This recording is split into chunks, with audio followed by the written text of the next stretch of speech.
Si vous ne le faites pas, rien ne sera possible. Si vous essayez, au moins vous aurez un espoir. Vous avez été nombreux à nous demander une vidéo sur Jack Ma, qui est le fondateur d'Alibaba. Il a la deuxième plus grosse fortune de Chine et fait partie des 20 personnes les plus riches au monde. Dans cette vidéo, vous allez voir que lui aussi a connu la rejection.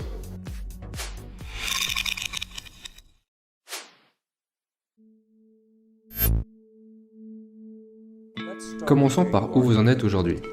À quel point Alibaba est grand? Combien de personnes se connectent tous les jours? Combien de personnes se connectent par semaine? À quelle vitesse grandissez-vous? Nous avons plus de 100 millions d'acheteurs qui se connectent à notre site tous les jours. Et nous avons créé 14 millions d'emplois en Chine, directement et indirectement. Et nous sommes passés de 18 personnes à 30 000 personnes. 18 personnes dans mon appartement et maintenant nous avons un campus entier. En comparaison à 15 ans en arrière, nous sommes grands. Mais en comparaison à 15 ans plus tard, nous sommes juste un bébé. Vous avez essayé d'entrer dans 3 universités. À chaque fois, ils vous ont rejeté. J'avais essayé, il y avait cet examen que les jeunes, en fait si vous vouliez aller à l'université, vous deviez passer cet examen. Et j'ai échoué 3 fois. Mais j'ai beaucoup échoué. J'ai échoué pour les choses marrantes pour lesquelles j'ai échoué, par exemple un test en école primaire 2 fois. Et j'ai échoué 3 fois en école secondaire.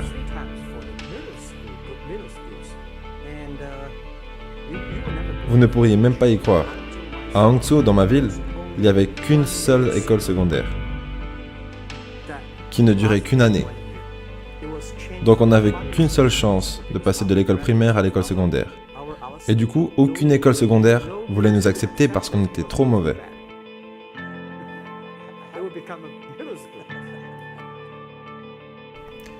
Quel effet ça a eu par contre de vous faire rejeter? Vous savez, je pense qu'on doit s'y faire. Nous ne sommes pas si bons. Même aujourd'hui, nous avons encore beaucoup de gens qui nous rejettent. Je pense que quand j'ai été diplômé de l'université, mais même avant ça, pendant 3 ans, j'ai essayé d'entrer à l'université. Et j'ai également postulé pour des jobs. J'ai été rejeté une 30aine de fois. Je suis allé à la police, ils m'ont dit non, tu n'es pas assez bon. Je suis même allé chez KFC. Quand KFC est arrivé en Chine, dans ma ville, 24 personnes sont venues pour un job. 23 personnes ont été acceptées. J'étais le seul refusé. Et la même chose à la police. Sur les 5 personnes qui sont présentées, 4 personnes ont été acceptées. Et j'étais le seul gars qui n'a pas été reçu. Donc, pour moi, être mis à l'écart et rejeté... Oh, et à part ça, est-ce que je vous ai dit que j'ai postulé pour Harvard? J'ai été rejeté 10 fois. Pourquoi est-ce qu'on a autant peur de la rejection? Généralement, on n'ose pas se lancer, que ce soit avec notre projet ou simplement pour aborder une conversation, parce qu'on a peur d'être rejeté. Mais ce qui nous fait vraiment peur dans le fond, c'est plus l'image que ça nous donnera de nous-mêmes. Parce qu'en fait, on prend cette rejection personnellement. Il faut savoir qu'une rejection n'est jamais personnelle. C'est toujours un retour neutre du monde qui vous entoure. Et c'est à vous d'interpréter ce retour d'une façon pragmatique et de ne pas intégrer ce retour, d'associer ce retour à votre personne. Vous êtes la seule personne qui pouvait vous définir. Donc l'image que vous avez de vous-même doit être imperméable à la rejection. Par contre, la rejection est super utile lorsque vous voulez vous améliorer, améliorer vos compétences, votre approche. Et en fin de compte, une rejection vous informe que votre approche n'était pas la bonne, que vos compétences ne sont pas suffisantes ou simplement que la personne qui vous rejette a une vision limitée et ne peut pas vous donner un retour concret. Et du coup, gardez à l'esprit qu'une rejection, c'est positif parce que c'est un retour du monde qui vous entoure et vous en avez besoin, mais elle ne définira jamais et en aucun cas votre personne. Mon ami avait ouvert un petit business qui était environ 10% plus grand que cette pièce. Et il y avait beaucoup d'ordinateurs. Et il m'a dit, ça c'est Internet. Et je lui ai demandé, c'est quoi Internet? Puis il m'a dit, cherche ce que tu veux. À cette époque, ils utilisaient le navigateur Mosaïque, c'était très lent. Et j'ai dit, je ne préfère pas l'utiliser, car les ordinateurs étaient tellement chers en Chine que si je le foutais en l'air, je n'aurais pas pu rembourser. Et il m'a dit, fais juste une recherche. Donc j'ai fait une recherche avec le mot bière. Je sais pas pourquoi, sûrement parce que c'était facile à écrire. Et j'ai vu des bières allemandes, des bières américaines, des bières japonaises, mais il n'y avait pas de bière chinoise. Et je me suis dit, ok, rajoute le mot Chine. Zéro résultat, rien. 1995, et aucune information concernant la Chine. Donc j'en parle à mon ami et je lui dis, pourquoi pas créer quelque chose concernant la Chine? Et donc on a créé une petite page toute dégueu, qui s'appelait China. Oh, c'était une sorte de traduction et du coup, on était listé publiquement. Et là, on a été choqués. On avait lancé le site à 9h40 le matin. Et à 12h30, je reçois un appel de mon ami. Et il me dit, Jack, tu as reçu 5 emails. Et je lui dis, c'est quoi un email? Mais vraiment, c'était le truc. Les gens étaient tellement enthousiastes. Ils me demandaient, mais où es-tu? C'est la première fois que je vois un site chinois comme ça. Est-ce qu'on pourrait faire quelque chose ensemble? Et là, je me suis dit, c'est quelque chose d'intéressant. On devrait le faire. Vous êtes nombreux à me demander quelle est la bonne idée business. Et là, on vient de voir l'idée business de Jack Ma. Et c'était pas vraiment une idée business en premier lieu, c'était juste une réalisation. Il y avait un trou sur le marché et du coup, Jack Ma voulait positionner son offre.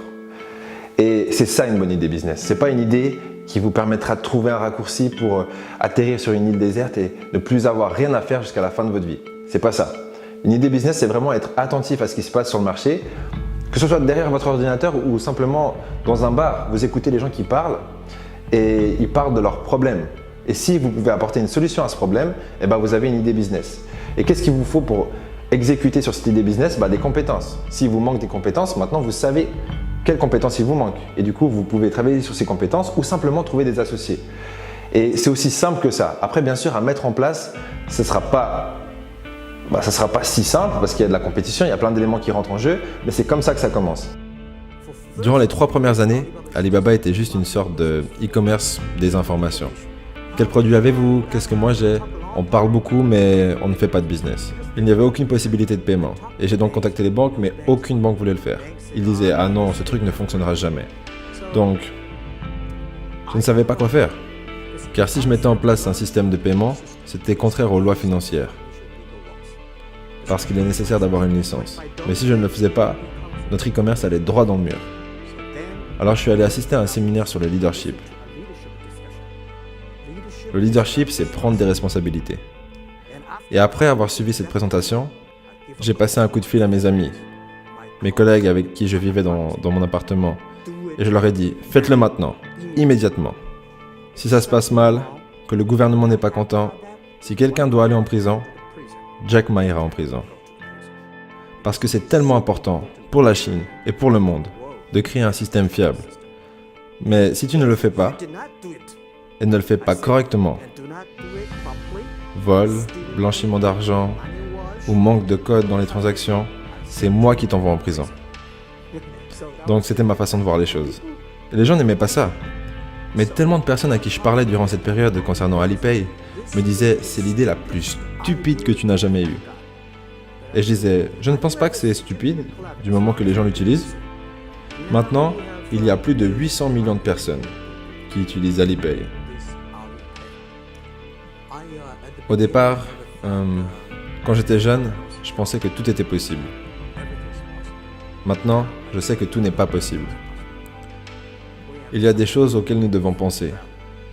On doit tenir compte des autres, tenir compte des clients, de la société, ses employés, ses actionnaires.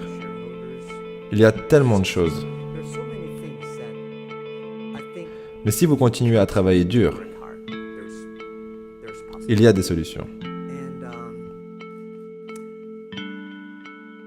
Je pense pas vraiment que j'étais très enthousiaste concernant ce qu'on faisait au départ. Durant les 5 premières années, je voulais juste survivre. Et 5 ans plus tard, C'était en 2000. oui. Et après coup, je me suis dit, waouh, la vie de tellement de gens a été changée. J'étais tellement content. Vous savez, pendant les 2-3 premières années, nous avons fait aucun revenu. 0 revenu. Mais on était tellement motivés à continuer de travailler. Vous savez ce qui s'est passé une fois? Je me souviens, une fois quand j'étais au restaurant et que j'étais en train d'essayer de régler la note. Le propriétaire du restaurant vient me voir et me dit « Monsieur, votre note a déjà été payée par quelqu'un. » Et sur la note, c'était écrit « Bonjour Monsieur Ma, je suis l'un de vos clients d'Alibaba Group ou plutôt de la plateforme Alibaba, je gagne beaucoup d'argent et je sais que vous n'en gagnez pas. J'ai donc réglé la note pour vous. Si vous ne le faites pas, rien ne sera possible. Si vous essayez, au moins vous aurez un espoir. C'était l'histoire d'un jeune homme qui rentre dans un bar pour commander un verre. Du coup, il rentre dans le bar, il commande un verre, et à sa droite, il y a un groupe de personnes. Et dans le groupe de personnes, il entend un mec qui dit « Ah merde mec, j'ai le cul qui gratte ». Et c'est comme ça que l'idée du gratte-cul est apparue. Le gratte-cul. Qui a été recommercialisé en tant que fourchette. Donc de nos jours, on mange avec ça. Enfin bref, ok, oui, je sais. La blague était pourrie, mais j'espère qu'elle vous aidera à mémoriser ce concept de problème-solution. La solution est un business en soi. Et du coup, être attentif à ce qui se passe sur le marché, c'est la règle numéro 1.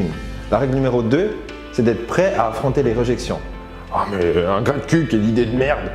Du coup, ça sera ce qui suit. Et soyez prêt à affronter cette rejection, pas émotionnellement, mais d'une façon pertinente. Est-ce que cette idée est vraiment une idée de merde ou est-ce que les gens finiront par l'utiliser? Si les gens finiront par l'utiliser, d'une façon ou d'une autre, c'est que c'est peut-être une bonne idée. Voilà, merci à vous. Si la vidéo vous a plu, des likes, c'est jamais en trop. Un commentaire, ça nous fera également plaisir. Et je vous laisse sans plus attendre découvrir le prochain épisode. Mais juste avant ça, dans la description, il y a un livre qui s'appelle Motivation, kit de survie. Tuer le confort, votre vie en dépend et il est gratuit. Peu importe ce que vous cherchez, vous le trouverez. Donc si vous voulez changer votre vie, vous devez changer votre physiologie et votre attention.